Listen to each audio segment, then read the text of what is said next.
안녕하세요. 포텐지입니다. 네, 12월 셋째 주 주간 브리핑 시간입니다. 요즘 시장 연동성도 크고 테마의 움직임이 워낙 빠른 흐름이 좀 전개가 되고 있는데 특히 백신과 이제 코로나의 싸움으로 백신 관련주, 거리두기 관련주 간의 수급 싸움이 좀 치열하다 보니 시장 분위기도 쉽사리 좀 갈피를 잡지 못하고 있어서 변동성이 좀 상당할 수밖에 없는 상황입니다. 이런 시장 가운데 어떤 것에 좀 집중을 해야 하고 이번 주는 어떠한 전략으로 좀 시장을 바라봐야 하는지 알아보도록 하겠습니다. 먼저 화이자 백신이 미국 전역에 좀 운송되기 시작했습니다.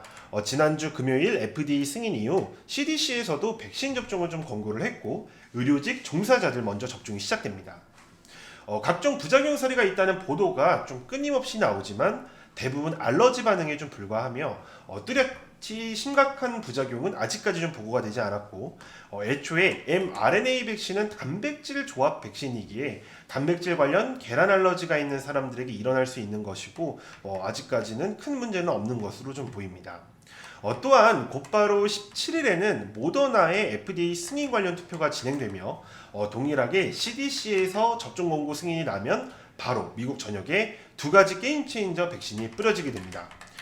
때문에 주식시장은 백신 부작용에 대한 경계와 사람들이 과연 이 백신을 믿고 받아들일 수 있는가라는 신뢰 문제가 아직까지 좀 남아있지만 고위급 관계자들이 먼저 접종을 시작을 하고 신뢰와 부작용에 대한 문제들이 해소되기 시작한다면 코로나 이전으로 좀 먼저 달려갈 수 있지 않을까 하는 기대감이 앞으로 조금 더 크게 작용할 것으로 좀 예상을 하고 있습니다.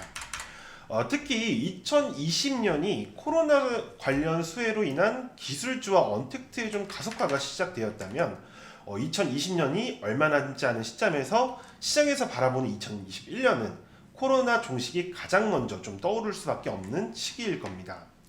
이에 좀 부양책까지 긍정적인 흐름을 좀 보여주기에 시장은 또 앞으로 조금 더 좋아질 여지가 남아있다고 판단이 됩니다. 때문에 이번 주도 역시 백신 관련주에 대한 집중이 필요하고 17일 모더나 승인을 앞두고 절정의 시기를 좀 맞이할 수 있다는 전략으로 바라보는 것이 좀 바람직합니다. 이외에 코로나 종식에 대한 이제 기대감으로 가치주, 아직 시장의 저평가 종목들과 경기 민감주, 해운, 항공, 여행 관련주들이 2021년을 기대하는 심리가 살아날 수 있겠구나를 계속해서 좀 생각을 해야 합니다.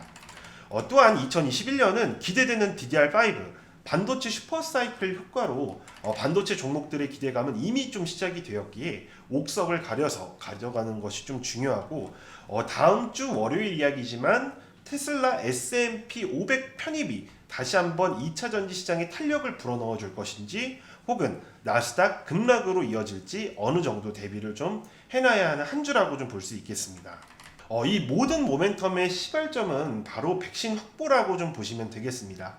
백신이 먼저 등장을 해야 연쇄적으로 상승할 수밖에 없는 것들의 흐름을 좀 이해하는 것이 좀 중요하니 우리는 계속해서 이 흐름에 좀 집중을 하도록 할 겁니다. 물론 확진자가 1000명대를 좀 돌파를 하고 거리두기 격상 등의 문제가 논의되면서 단기적인 자금들이 왔다 갔다 움직임을 만들고 있기에 긴 호흡을 좀 바라보는 입장에서는 다소 답답할 수는 있겠지만 결국 앞으로 계속 좋을 수 있는 것을 가져가야 하는 시장이 다가오고 있으니 이 중 가장 좋은 게 무엇인지 확인해 챙겨갈 수 있도록 하겠습니다. 이상 포텐지였습니다.